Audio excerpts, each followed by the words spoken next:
Hey there, internet friends. Welcome to another episode of That News You Care About. This week, I am flying solo because Logan was under the weather. And originally, because I was planning on I'm going on a trip this weekend, I was originally just going to be like, you know what, we'll just call it. We'll skip this week's episode, not do a show. But then I kind of had a spark of an idea to go along with a lot of the other stuff that we're doing on the site this week. Since I'm going to Disneyland this weekend to celebrate my birthday, I figured I would sit down and talk about some of my favorite Disney games of years past. It's going to be, a short, just kind of off the cuff, in large part because I haven't played a lot of these games in like 20, 25 years or something like that. So I'm not going to have like the sharpest of memories of many of them. And I just kind of didn't really prepare anything either, apart from gathering some props that I will have here in the video version. But yeah, I just kind of wanted to talk about a handful of my favorite Disney games over the years. So I figured I'd do that. So yeah, just going to be a short little episode for you this week. But kicking things off, I figured I would talk about, in honor of, again, Disneyland. This is actually the most recent game on the list that I played, and that is Disneyland Adventures. It is one of the ones I do not have a physical prop for because I just bought this digitally. This was, for those that don't know, this was originally a Kinect game back in the ill-fated Kinect era. But Xbox went ahead and made a non-Kinect version of the game, and this was actually one of the first games I played on my Series X when I got that last year, because we'd been in many months. Actually, I guess this was 2 years ago now. God, it's so long ago, 2020. We'd been so long in a pandemic at that point, and Disneyland being one of those places I love to visit and would take regular trips to, I hadn't been able to do that for quite a while. And when I picked up my Series X and hopped through on like Game Pass, I saw that as an option of, okay, I can download this because it's a first party Xbox game. And so I booted it up, and while it is a very rudimentary, very simplistic game in terms of gameplay and stuff like that, especially with the Kinect, relationship removed from it. Some of the stuff just kind of auto plays because it was designed to, see you doing a gesture or something like that you can't obviously do anymore. But it was, a fun way to run around Disneyland and hear some of the music and see some of the sights and sounds. And while they, it doesn't have all of the licensing and stuff, so you'll run by, Star Tours or something like that, and you'll see the building that houses Star Tours, but you won't see any of the branding or anything. Same with like Indiana Jones and stuff like that. But it's still a fun little, very simple kind of adventure. And I had a good little time with it there for a few days, until, some of the other, basically until I think I had some fun with it until I got my PlayStation 5. I think that's realistically how it played out. But I booted up not too long ago, or I had it and watched it booted up, because I got my dad a Series S for Christmas, largely so he could play Microsoft Flight Simulator and stuff. But in order to give him and my mom something to do for his birthday, like a week later. Yeah, we got this Series S for him for Christmas, and then his birthday is like a week later. So I booted up and I purchased Disneyland Adventure for him because my dad and my mom also love Disney. And so it was something that the two of them could play together in co-op and kind of run around and, enjoy the park and whatnot. So yeah, that's the first one I wanted to give a little shout out to, a little nod to. It's definitely, it would be, a blast to play with kids and stuff, this day and age. Back in my day, we had to settle for 8 bits, that kind of stuff. But yeah, shout out to Disneyland Adventures. The next game on the list here is Epic Mickey. And this is first one I have a physical copy of here in my hand. My Wii copy. It's a shame that this game was on the Wii because I I'm sure I did not finish it, and I kind of like lost interest in the motion control nature of the Wii. Um, and by the time I think Epic Mickey 2 came out, I just was, busy with other things. So, and that one was multi-console, so I could have gotten it on PS3, and maybe I did. I don't remember. But I certainly like didn't get to put as much time into the Epic Mickey games as I would have liked. But I love that they got adventurous with Epic Mickey. It's a darker tale. It's a tale about Mickey kind of having to confront alternate Disney history. It really shot Oswald the Rabbit to fame. For those that didn't know, Oswald the Rabbit was effectively Walt Disney's creation before Mickey, but he created it like while under contract with somebody else. So he didn't own Oswald. And when he went off and founded his own company, he wasn't able to take or do anything with Oswald, despite the fact that like Oswald was the most popular thing he'd ever created. And so in kind of like his, disdain towards that, he ended up creating at first blush Mortimer Mouse, but fortunately clearer heads prevailed and renamed him Mickey, and Mickey Mouse, and then his history was forever changed.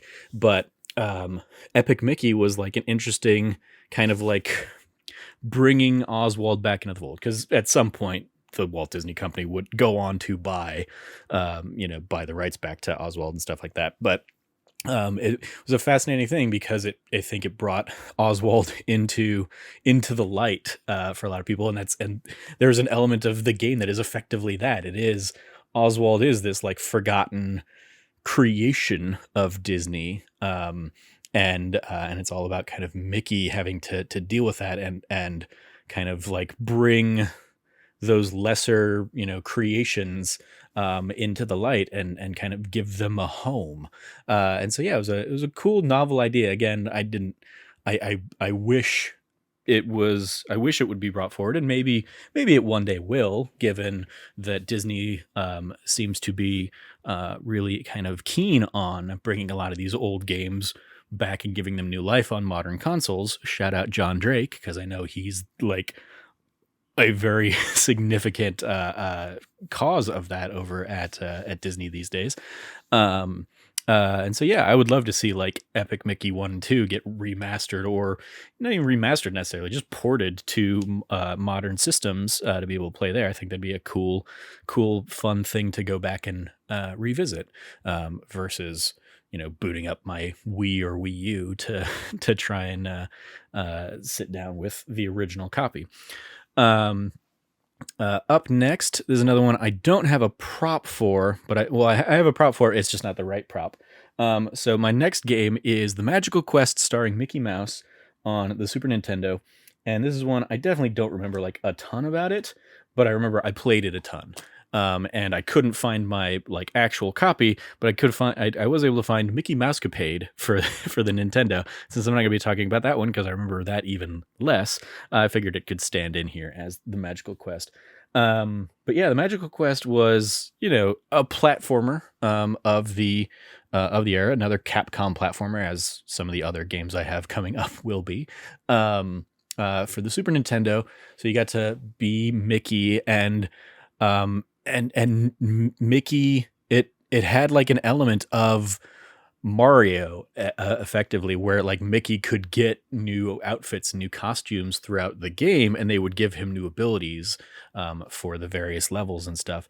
And it was just kind of, I don't remember like the specifics of it, but I remember putting a ton of time into it and just enjoying it as a solid Super Nintendo era platformer, which is like when I think of the Super Nintendo, predominantly I think of the RPGs that I played on it. Your Super Mario RPG, your Earthbound, your obviously Final Fantasy 2 and 3 / 4 and 6, and just kind of like that golden era of RPGs, your Chrono Trigger and stuff like that. But of course, it was also a golden era for platformers because you had games like this one. You had games that I will get into that were more like direct tie-ins and stuff like that, as well as of course your Super Mario worlds and all that kind of stuff. And yeah, this was like a solid entry in those fun platforming times, spending after school sessions just kind of running through, fighting Pete, trying to save Pluto based on, I'm largely kind of describing it just based on the box art, but I'm pretty sure that's largely what the game was about. You were trying to save Pluto from, evil Pete through, a series of different levels as Mickey Mouse. So shout outs to Magical Quest there. Up next, we have the image I'm showing on the video is the Disney Afternoon Collection. And while I did not play all of those, I did specifically play a lot of Ducktales, which is this one here I have physically, and then Chip 'n Dale's Rescue Rangers as well. Put a ton of time into those in the original NES era. DuckTales still has some of the, best video game music of all time, in my opinion. Most notably, of course, the Moon theme. Just fantastic. And there will be times where I will just be like, you know what? I'm just gonna throw on YouTube and find the Moon theme, soundtrack, or and I'll listen to it in chiptune form, or I'll listen into some, crazy remastered form that people have put together. And those games were just a ton of fun for the era they were in. And like DuckTales in particular, like the pogo stick, like platforming of Scrooge McDuck was such a weird variation compared to other platforming that was around at the time, that like helped set it apart. I remember picking up the DuckTales remaster for PS3 and like hopping into it and being like, this doesn't feel great. So I don't think I put a ton of time into it.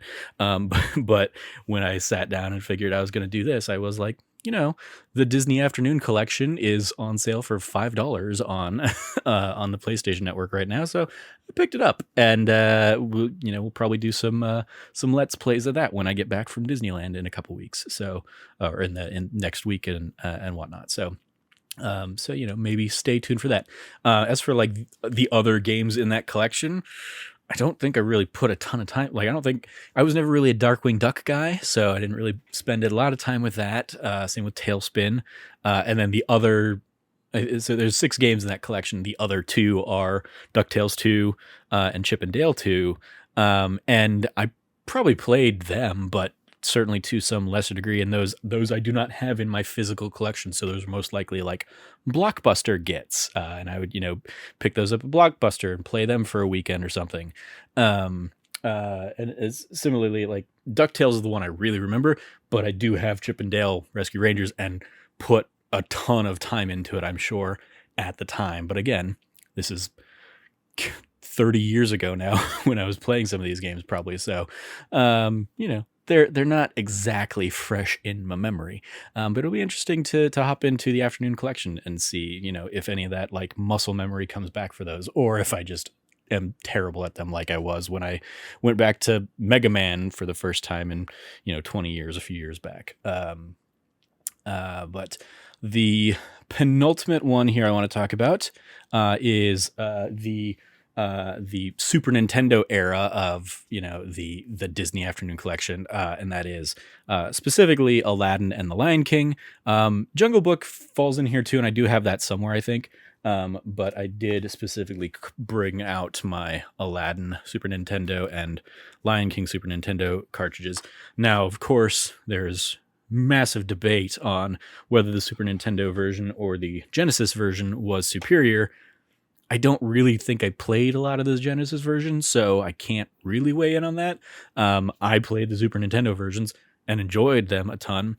And I specifically have a fun memory of, I think, getting those games was my family would take like road trips back from Arizona. We'd go back and visit family in Michigan like over the summer one year. And we did it in a giant, in a big van, that happened to have a tiny little like TV and entertainment center kind of in it, to help basically placate my sister and I for the road trip, because we didn't do like a straight shot there. We did a super touristy. It's going to take us a week and a half to get there and a week and a half to get back, or maybe 2 weeks or something like that. And we basically like road tripped it and stayed in the van. Like we would sleep overnights in the van and we'd find a parking lot somewhere. But in order to try and like appease my sister and I, or bribe us to stay, kosher, not kosher, civil, appease us to stay civil on the trip, we would get rewarded with things from like a treasure chest that my parents had basically packed up in the back of the van. And so for like, every however many hours of keeping to ourselves and not fighting, we got a little prize. And a couple of prizes we got along that trip, I believe, were Aladdin and the Lion King on Super Nintendo. And then we would just kind of boot them up and play them on the little, probably 10-inch TV or something that was up there above our seats in the van. But it's still like fun memories I have. And yeah, those games, obviously were iconic elements of, the movies were iconic elements of my childhood, and the games, as much so, as I said, kind of in the Magical Quest section, it was a golden era of kind of Disney platformers that I sometimes kind of miss today. Like it'd be amazing and fun to have like, a Coco game or an Encanto game that, filled these kinds of genres. They don't need to be super big budget or whatever. Just make fun little platformers that kind of have almost an indie feel today. It'd be fascinating to see those kind of make a resurgence. And so who knows if they ever will. But I certainly had a ton of fun. And they're another one. I looked. They're not on sale at the moment, but I'm going to keep an eye on when they're on sale, and maybe pick those up for, again, another future Let's Play on the series. And then lastly, of course, talking about Disney games, you got to give a shout out to the Kingdom Hearts series. As absurd and bonkers as it is, when those first ones came out, like, that was everything I wanted in video games. It was Disney mixed with my favorite Final Fantasy characters and stuff like that. I was like, how are they doing this? This is insane. And then, Kingdom Hearts 2 comes out and it's like, okay, they're going things a little off the rail. And then every other Kingdom Hearts game comes out and I'm like, okay, I'll be back for Kingdom Hearts 3 eventually. And eventually I was. Funnily enough, I definitely have my original Kingdom Hearts 2, Kingdom Hearts and Kingdom Hearts 2 cartridges somewhere, or not cartridges, discs, from the PS2, but they're like weirdly the most buried discs that I have, or games that I have. So instead I just busted out or pulled out the like Kingdom Hearts 1.5 and 2.5 collection that I have for the PS4, because I've bought these games, an absurd amount of times over the years, I'm sure. But yeah, just a shout out to Kingdom Hearts and the like absolute bonkers nature of that series existing, just purely existing. The two of these giant conglomerates in their respective fields coming together and being like, yeah, let's do a weird thing. Fascinating to see that and see just what that series has done over the years. Even the ones that I haven't played, obviously I know enough about the series to know just the weird and wild places that it has gone. And you go back to that first game and it is largely like, okay, we're going to do a JRPG kind of story, but we're going to have like the levels be just playing through Disney movies.